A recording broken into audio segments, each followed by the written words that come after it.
I would write a short introduction, then the paper.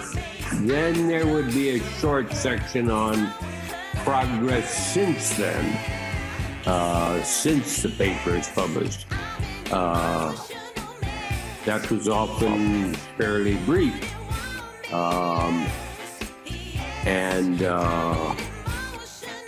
I can't remember what I said about reciprocal autism now.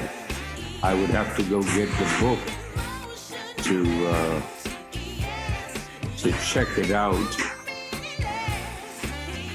But I'm afraid I'm afraid I can't reason for you at the level you would like in terms of reciprocal autism and societal organization and so on. I think it's obvious that societies are not, they may be partly based on kinship, but only partly, and often much more on patterns of cooperation that evolve or are generated and sustain themselves. Why would you stress cooperation as a basis for social organization, say, rather than competition or kinship for that matter? Well, it's partly just, what was available at the time when I wrote on reciprocal altruism. If you want to bring it all the way back to the evolution of reciprocal altruism, which was my first paper published. And indeed, Harvard broke their usual rule and they allowed me, I just had a thesis that consisted of 3 chapters. One was reciprocal altruism, the other was parental investment and sexual selection. Then Harvard had a rule that you had to have at least one chapter that was empirical.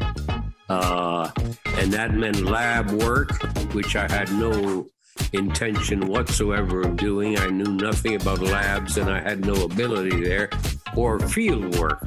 Well, now field work is much more congenial, especially if you're interested in social behavior, social theory. So watching baboons, which I did with Irv DeVore in Kenya and Tanzania back in 72, or going to Haiti and then Jamaica with my advisor, Ernest Williams, who was the expert on tree climbing lizards.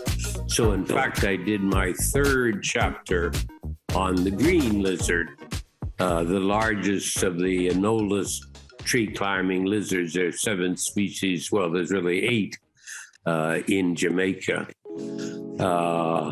So I had to go back down to Jamaica at regular intervals. I would come back to Harvard and work for 3 months during the semester, teaching and so on. Then you'd get a month between semesters and I would fly down to Jamaica. And that set up a lifelong bond between me and Jamaica, where I've lived at least 20 years of my life. Married onto the island, or stole a woman off the island is another Jamaican expression, and have 4 children by her.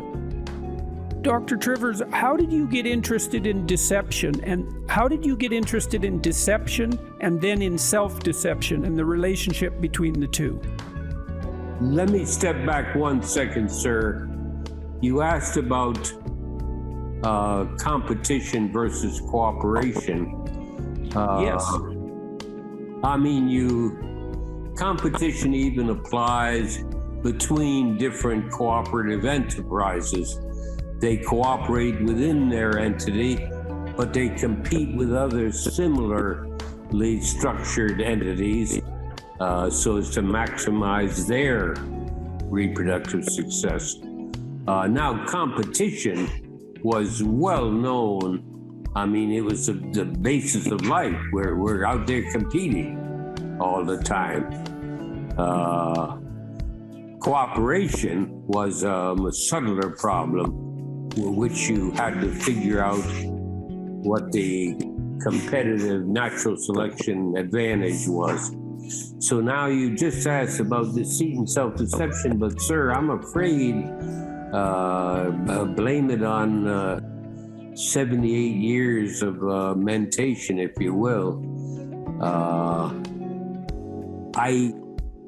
I do know that by 76, in other words, reciprocal altruism was 71, parental investment was 72, Trivers and Willard, which was an interesting theory about tending to produce sons under these conditions and then daughters under these conditions. So, for example, if you look at a human hierarchy, people at the top end tend to produce sons with higher frequency, but people at the bottom end tend to produce daughters at higher frequency. Well, every child has a mother and a father, so we know that the aggregate reproductive success of females must equal the aggregate reproductive success of males. So if high-class males are doing better, then it makes sense that lower-class women are doing better, so as to balance out the equation.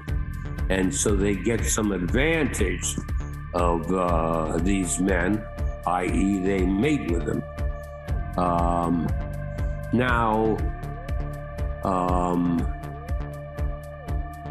I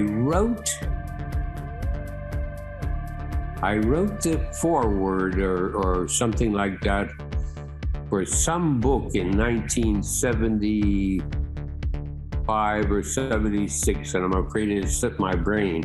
But I slipped in the theory of deceit and self-deception there. There were just two sentences in there. Something about,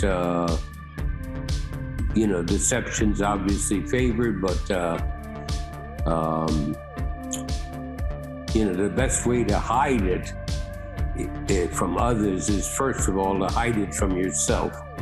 And then you don't give off any of the cues that are associated with deception. Incidentally, I have paid attention to the literature on cues, and it's very interesting to me that the most general cue for deception is a slight raise in your pitch of your voice. That seems to be all but universal.